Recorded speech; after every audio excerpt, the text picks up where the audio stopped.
Hello and welcome to the Philosopher Cave. I am very excited for this week's episode. I've been thinking about this nonstop, but before I begin, I want to say thank you for all the feedback that you guys given me, the comments, suggestions, etc. All of it is what has led this video to what I believe will be an excellent project, an excellent journey, and it wouldn't be there or be possible without the feedback that you guys have given me. Now, in saying that, with a lot of the feedback you guys gave me, I developed a sense that while there are many of you who are very well versed in philosophy, there are also those of you who have not even been introduced to philosophy yet. So instead of diving headfirst into problems of the human self like I thought or wanted to do previously, I want to discuss what is philosophy. So for this first video, we're going to discuss what is philosophy. If you look at the word philosophy, it derives from the Greek word philosophia, philo meaning friend or lover, and sophia meaning wisdom. When you put those together, a lot of people will look at it as friend or lover of wisdom, but in the context of ancient Greek friendship, I think we need to look at it a little differently, because the ancient Greeks looked at friendship as something very different than the way we do. When they viewed friendship, it was not something that you would, go on Facebook and add a friend, or go on Twitter and have a follower, and it really wouldn't be somebody that you would occasionally go to the mall with. Your friend would be somebody that you develop a lifelong commitment with. Not in the sense that you guys are like in a relationship, it's just that when you have a friend, it's a lifelong bond for the Greeks. And so when I think of philosophy, I look at it as something that's a lifelong journey. It's not anything that's ever going to come to an end.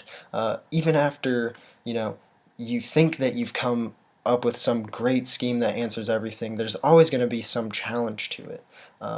But anyway, I don't want to dwell on that too much, because I want to answer what is philosophy. If I had to define it, basically it would be the study of the fundamental nature of reality, whether that be like knowledge, existence, etc. I think it all tries to understand what is real and what is true, and if there is even a such thing as truth.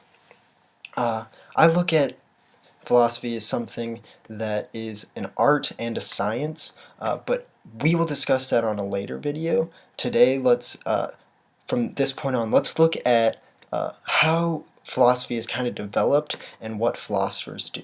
So basically, philosophy is said to start with Thales of Miletus.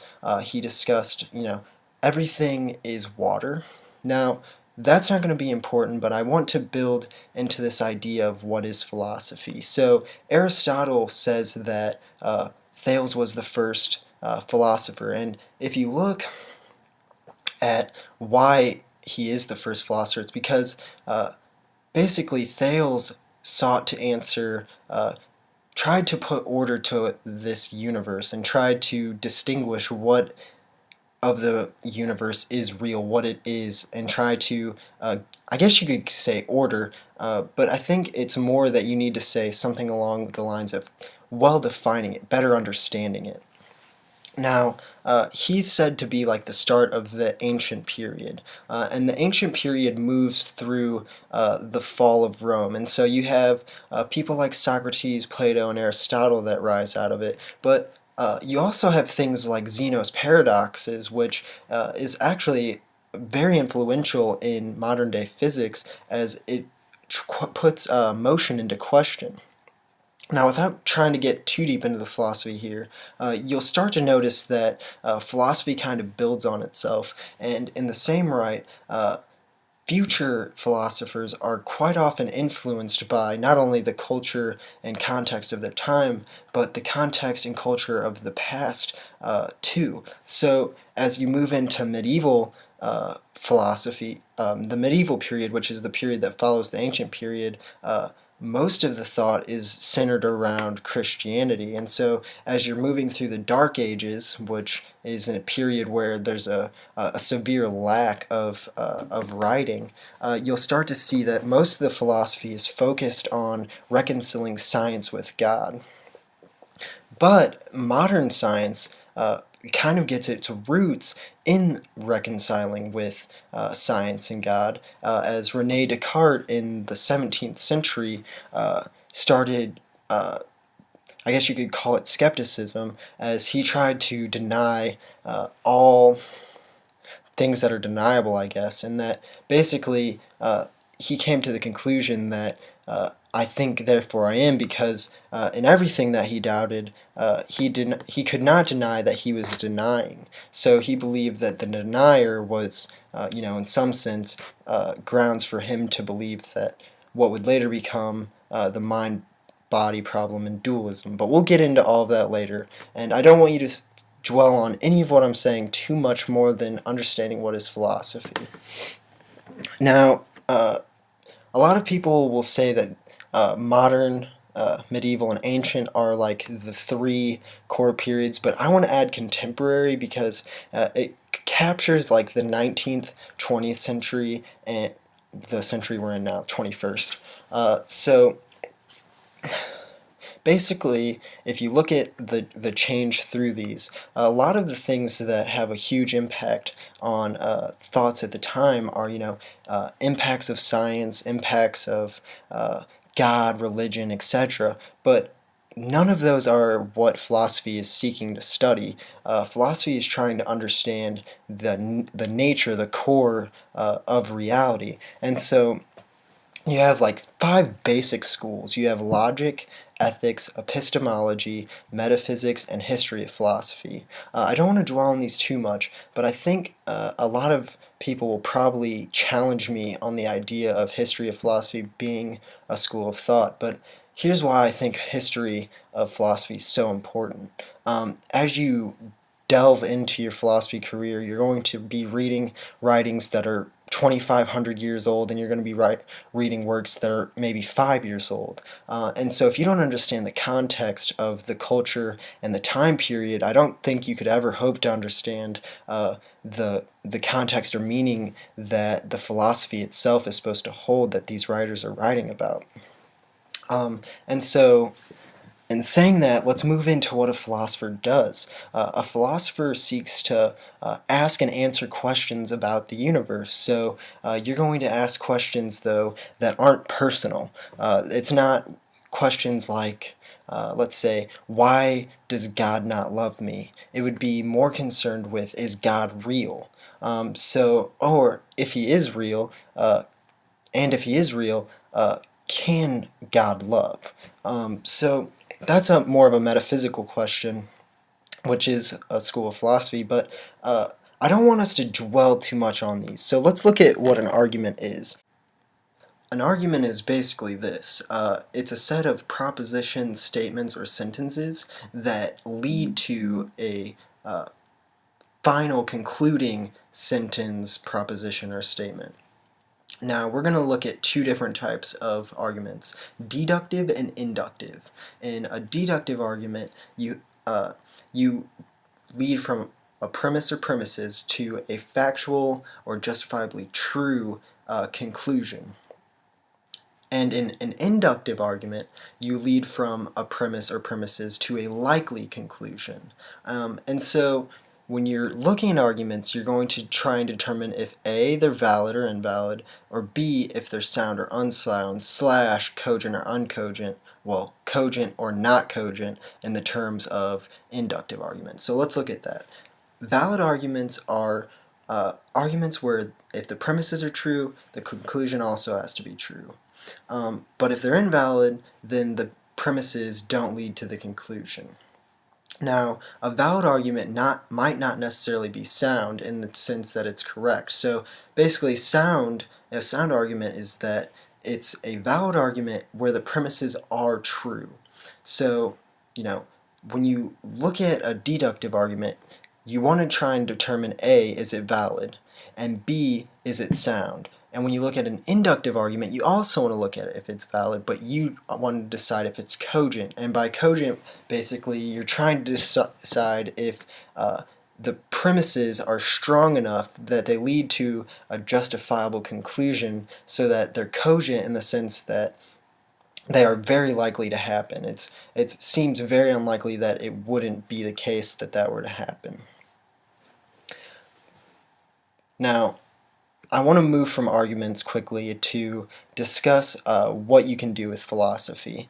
Uh, you can end the video here if you want to, but I know a lot of you were asking, does anyone plan to do with a philosophy degree? So for many, it's no hidden, I guess you could say, fact that most people that study philosophy go into academia. They become professors, or they might work for, do research for a university. But you also have people that will write.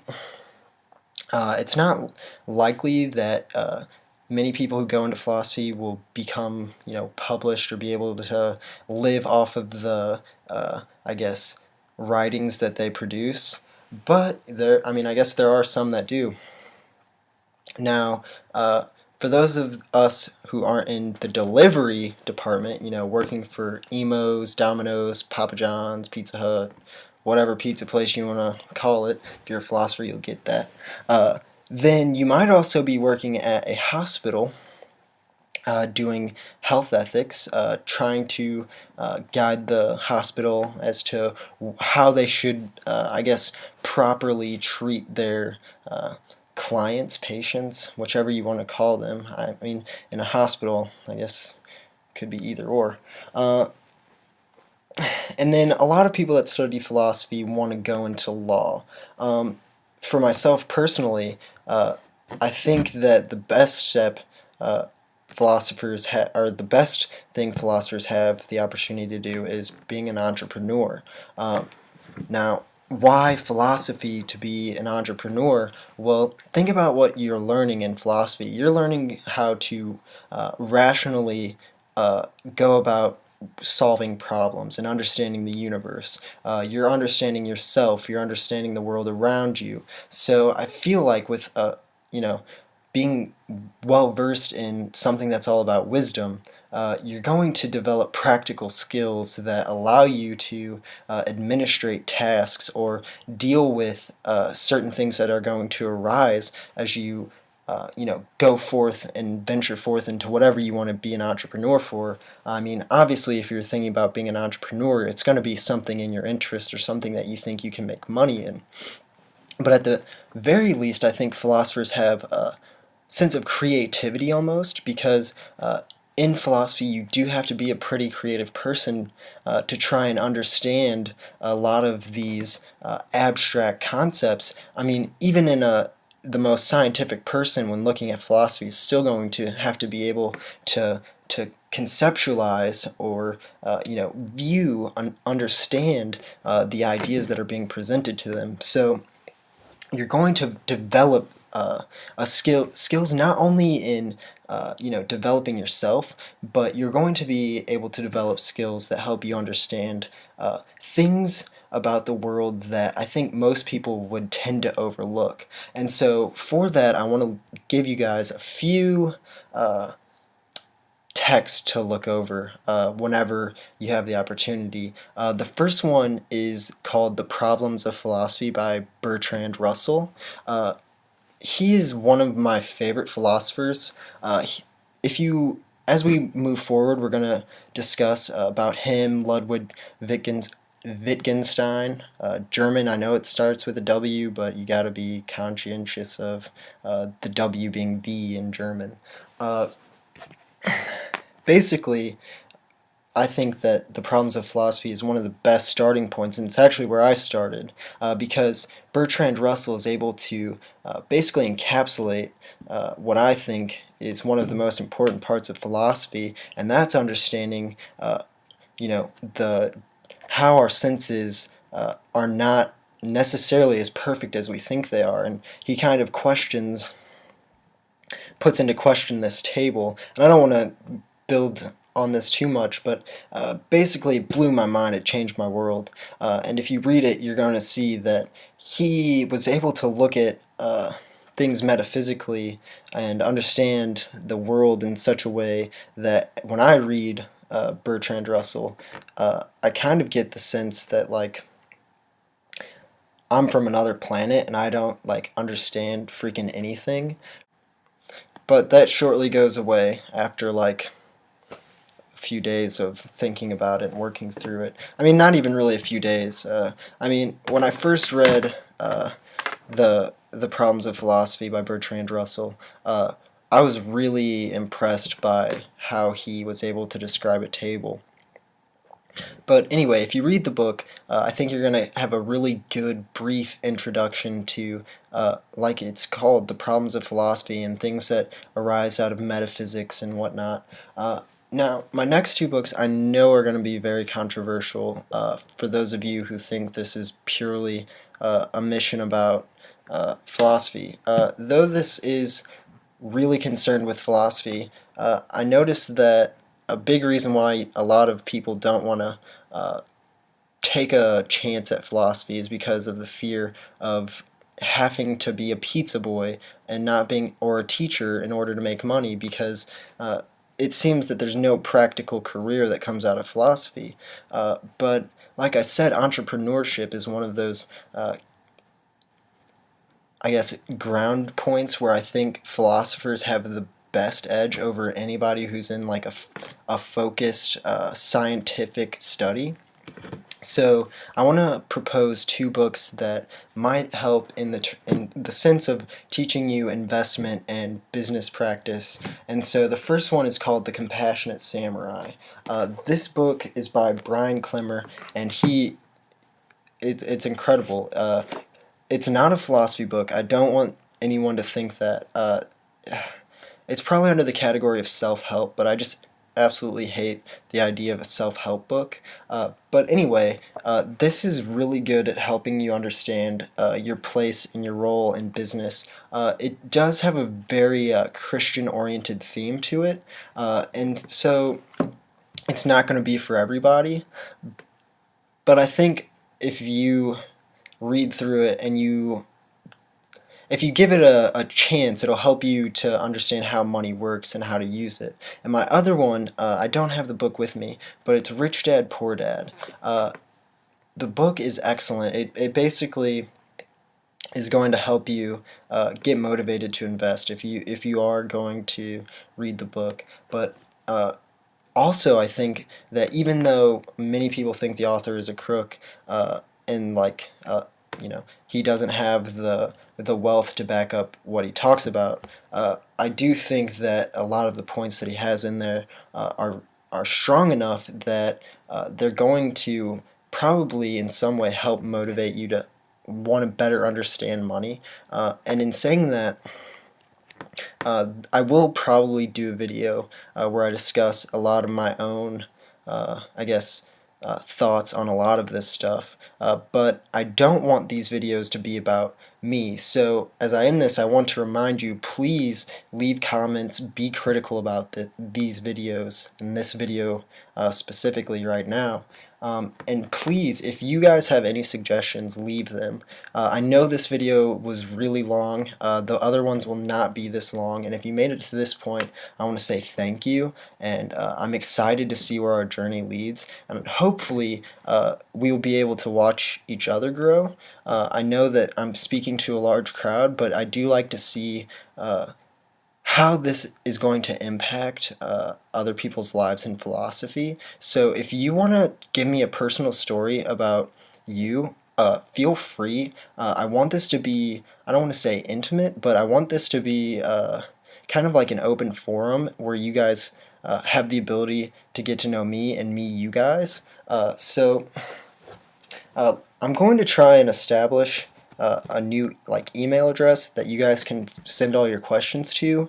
I hopefully will have that set up by the next video, but this video has gone on far enough, and so I want to thank you again and wish you good luck in your endeavors.